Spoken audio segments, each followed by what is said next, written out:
ओम शांति। आज हम सब इस सृष्टि के बारे में जानेंगे। हम सब कहते हैं ये दुनिया भगवान ने बनाई, लेकिन कुछ लोग थक हार के ये कहते हैं, हे भगवान तूने ये दुनिया क्यों बनाई, इससे अच्छा तो दुनिया बनाता ही ना। भगवान ने दुनिया बनाई मीन्स हम बच्चों के लिए घर बनाया। इस पर थोड़ा सा सोचकर देखते हैं कि अगर आज के माता पिता अपने बच्चों के लिए घर बनाएं तो वो कैसा बनाएंगे? बहुत अच्छा, बहुत सुंदर, अपनी कैपेसिटी के हिसाब से बेस्ट बनाएंगे उनके लिए। परमात्मा जिसको सर्वशक्तिमान ऑलमाइटी कहा जाता है, जब उसने दुनिया बनाई थी हम बच्चों के लिए तो शायद बहुत अच्छी बनाई होगी, बहुत प्यारी। तभी तो कहीं ना कहीं ये बात सुनने में भी आती है, ये सृष्टि शुरू में सोने की चिड़िया थी, या कहते हैं इसी सृष्टि पर कभी दूध घी की नदियां बहा करती थी। आप सबने कहीं ना कहीं ये बातें सुनी होंगी। मीन्स परमात्मा ने ये सृष्टि बहुत अच्छी, प्यारी, सुंदर बना कर दी थी। लेकिन ये भी हमें पता है कि सृष्टि का नियम है, सृष्टि में हर चीज का नियम है परिवर्तन। कहते हैं ना परिवर्तन सृष्टि का नियम है, या हर चीज साइकिल फॉर्म की तरह चलती है। जैसे आपने देखा होगा, बीज लगाओ, बीज से पौधा, पौधे से पेड़, पेड़ में फ्रूट लगता है, फ्रूट के बीच से दोबारा ही वैसा साइकिल चलता है। इसी तरह सुबह, सुबह के बाद दोपहर, दोपहर के बाद शाम, शाम के बाद रात, रात के बाद सुबह। हम सबको पता है। अगर मैं इसी बात पे अटक जाऊं और मैं आपको कहूं कि रात के बाद सुबह नहीं होती, तो आप में से कोई भी इस बात पे यकीन करेगा?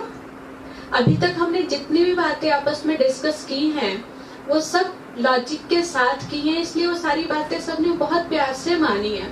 लेकिन अगर मैं इस बात पे अटक जाऊं, ठहर जाऊं कि नहीं रात के बाद सुबह नहीं होती, तो कोई भी नहीं मानने को तैयार होगा।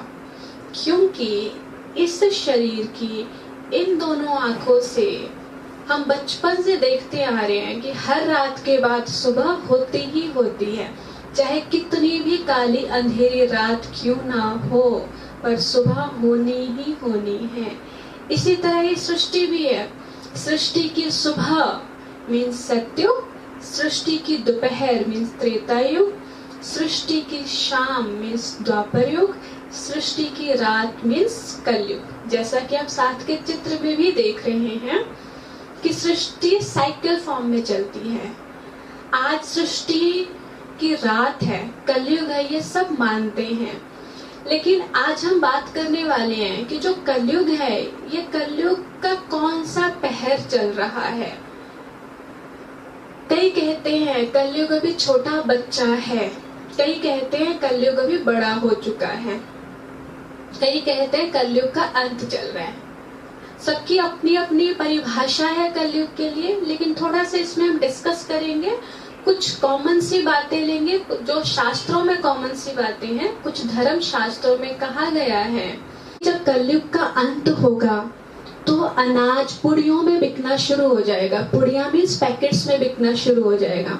आपने बचपन में देखा होगा या अपने दादा दादी नाना नानी से सुना होगा कि पहले अनाज की बोरियां एक दूसरे को यूं ही दे देते थे, इतना मोल भाव नहीं हुआ करता था। जिसके पास जो होता था वो एक दूसरे को आपस में बांटकर और लेना देना ऐसा चलता रहता था। लेकिन आज वही अनाज 200 ग्राम 250 ग्राम के पैकेट्स में बिक रहा है और उसके फिक्स्ड रेट है कि इतने का ही है। पहले के लोग जब ये बातें पढ़ते थे या सुनते थे तो उनको हैरानी होती थी, क्या ऐसा होगा? बट आज ये चीजें हमें कॉमन लग रही हैं।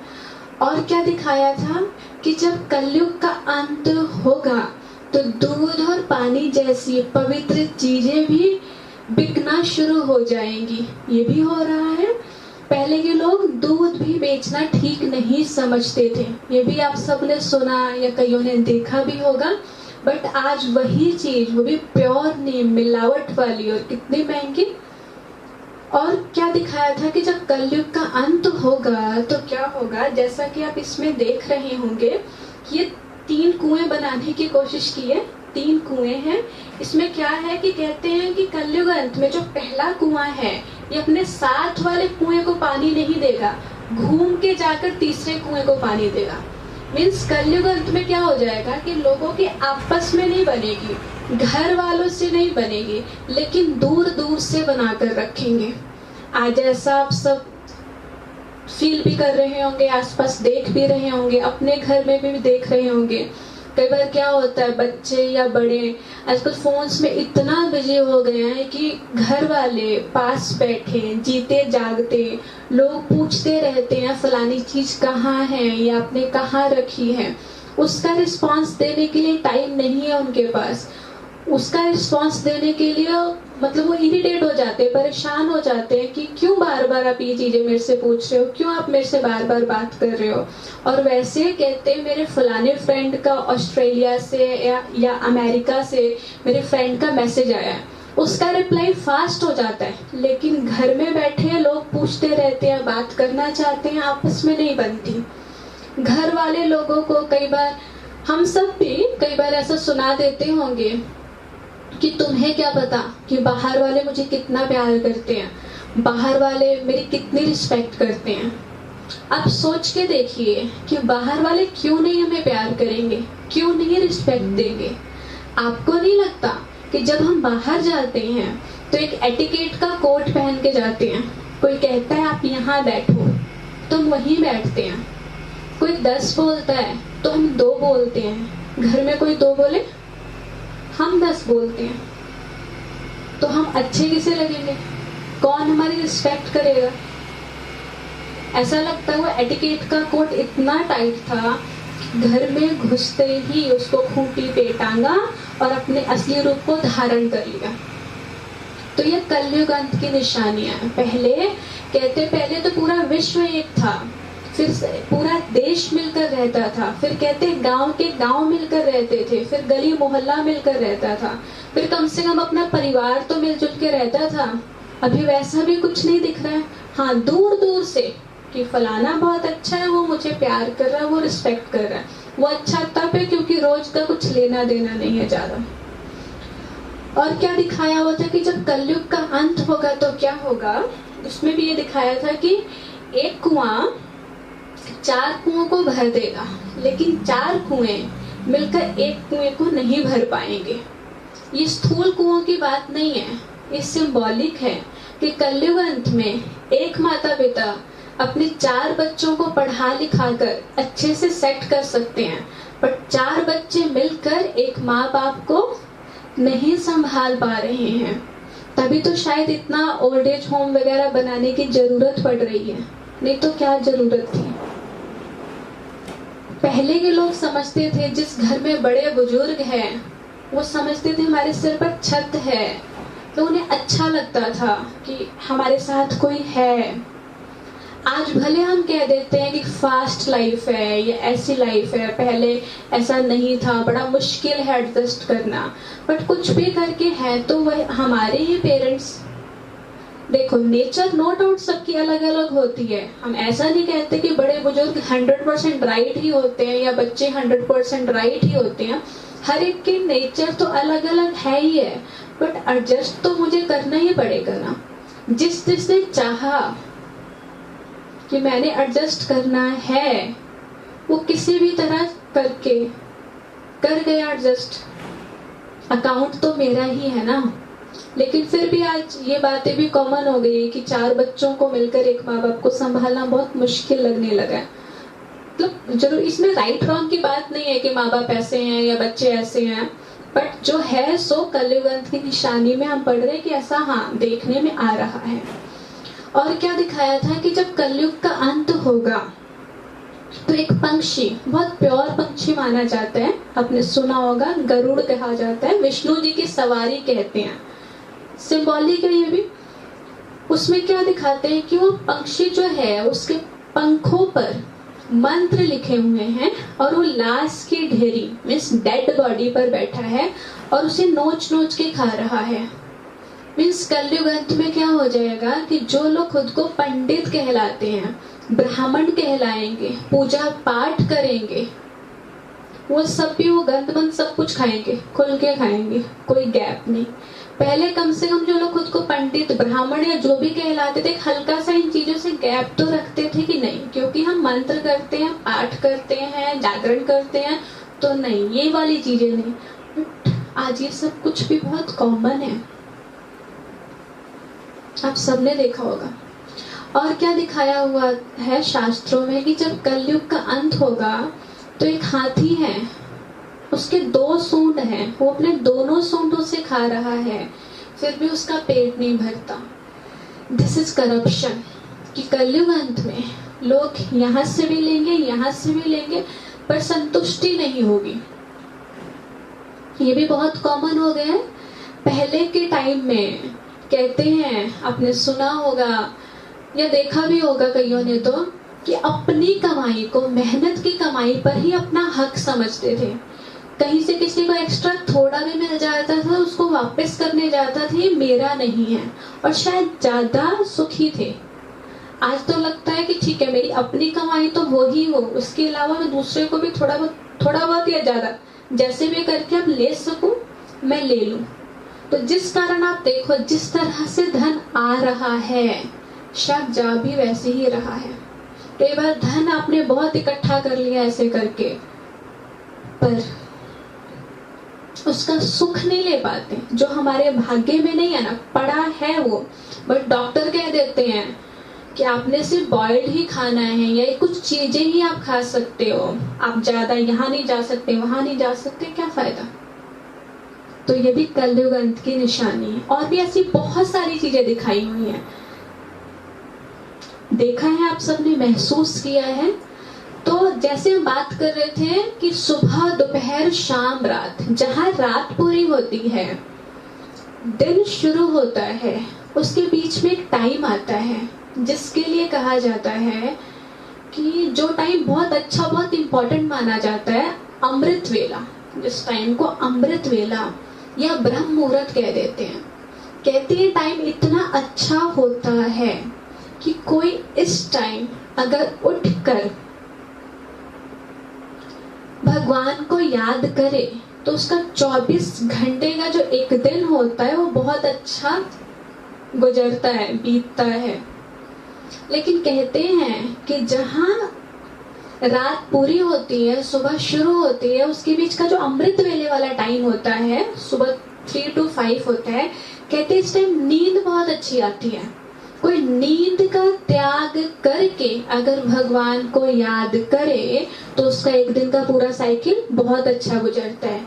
ये बात हुई 24 घंटे की दिन रात की। लेकिन आज हम पूरी सृष्टि चक्र के दिन रात की बात कर रहे हैं। सृष्टि चक्र में जहां कलयुग खत्म होने वाला है, मतलब सृष्टि की रात पूरी हो रही है, सृष्टि की सुबह शुरू होने वाली है, उसके बीच का जो ये टाइम है जिसको संगम युग कहते हैं, संगम युग या ट्रांसफॉर्मेशन पीरियड कहते हैं, जहाँ एक युग पूरा हो रहा है और दूसरा शुरू हो रहा है। ये इस टाइम के लिए भी बहुत सारी बातें शास्त्रों में कही हुई हैं।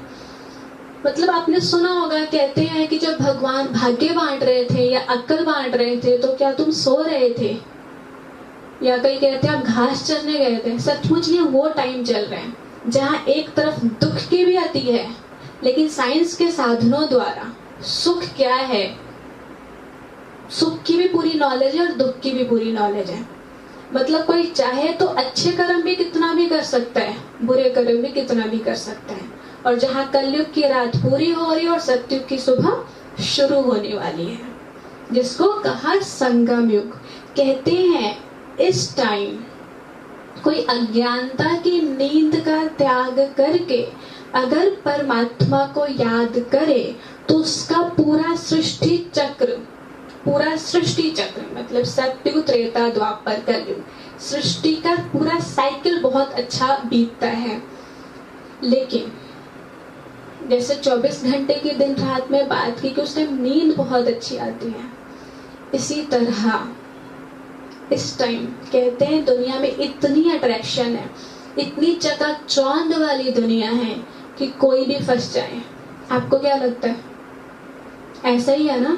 लेकिन कोई इस चमक धमक का त्याग करके परमात्मा को याद करे तो उसका पूरा सृष्टि रूपी साइकिल अच्छा गुजरेगा।